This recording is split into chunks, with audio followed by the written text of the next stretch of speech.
இன்றைய தீட்டின ஔஷதத்தின் மூலமாய் கர்த்தர் நமக்கு கொடுக்கிறதான வார்த்தை 1 சாமுவேல் 20வது அதிகாரம் முதல் வசனத்தின் கடைசி பகுதி. உம்முடைய தகப்பன் என் பிராணனை வாங்க தேடுகிறாரே, நான் செய்தது என்ன? என் அக்கிரமம் என்ன? நான் அவருக்கு செய்த துரோகம் என்ன என்றார். தாவீது சவுல் ராஜாவுடைய மகனாக யோனத்தான் இடத்துல ஒரு காரியத்தை சொல்றாரு. என்னன்னா, நான் என்ன துரோகம் பண்ண அவருக்கு விரோதமா, என்ன அக்கிரமம் பண்ணனேன்? உயிரை எடுக்க போராடுகிறார். ஏன் தெரியுமா? சவுல் ராஜாவும் அபிஷேகம் பண்ணப்பட்டவர், தாவீதும் அபிஷேகம் பண்ணப்பட்டவர். இதனுடைய உயர்வு, வளர்ச்சி இந்த சவுல் ராஜாக்கு பிடிக்கல.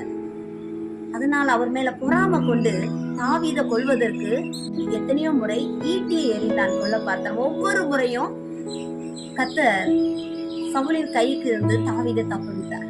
இன்றைக்கு ஒரு அபிஷேகம் பண்ணப்பட்டவங்க இன்னொரு அபிஷேகம் பண்ணப்பட்ட ஒரு தேவ பிள்ளைக்கு விரோதமா எழும்புறாங்க. ஒரு சில வளர்ச்சியை கண்டு அவர்கள் மேல பொறாம கண்டு எப்படியாவது 2-3 பேர்ட்ட அவங்க பேரை கெடுக்கவும், பழி வாங்கவும், அவர்களை அவமானப்படுத்தவும் எத்தனைப்படுறாங்க. இது தேவனுக்கு பிரியமில்லாத காரியம்.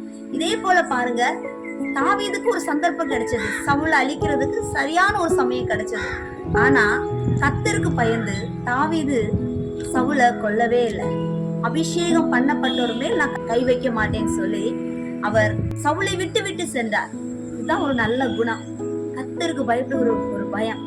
இன்னைக்கு நிறைய பேர் ஒருவருடைய வளர்ச்சி அது பிடிக்கலன்னு சொல்லும் பொழுது எப்படியாவது அதை குலைக்கணும், ஒரு கெட்ட பேரை வாங்கி கொடுக்கணும், அவங்களுக்கு விரோதமா எழும்பி எத்தனையோ தீய செயல்களை செய்யறாங்க. இது தேவனுக்கு பிரியமில்லாத காரியம். இது உங்க வாழ்க்கையில சாபமா முடிஞ்சிடும்.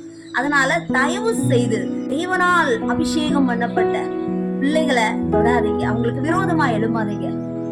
தாவீது வேதனையோடு கூட இந்த வார்த்தையை சொல்ற. இப்படிப்பட்ட வேதனையோடு இருப்பீங்கன்னா நீங்க எவ்வளவு பொறுத்து போனாலும் கர்த்தர் உங்க பட்சமா இருந்து உங்களுக்காக அவர் கர்த்த கிரியைகளை, நன்மையான கிரியைகளை செய்வார். இந்த வார்த்தை நிமித்தம் கர்த்தர் ஒவ்வொருவரையும் ஆசீர்வதிப்பார்.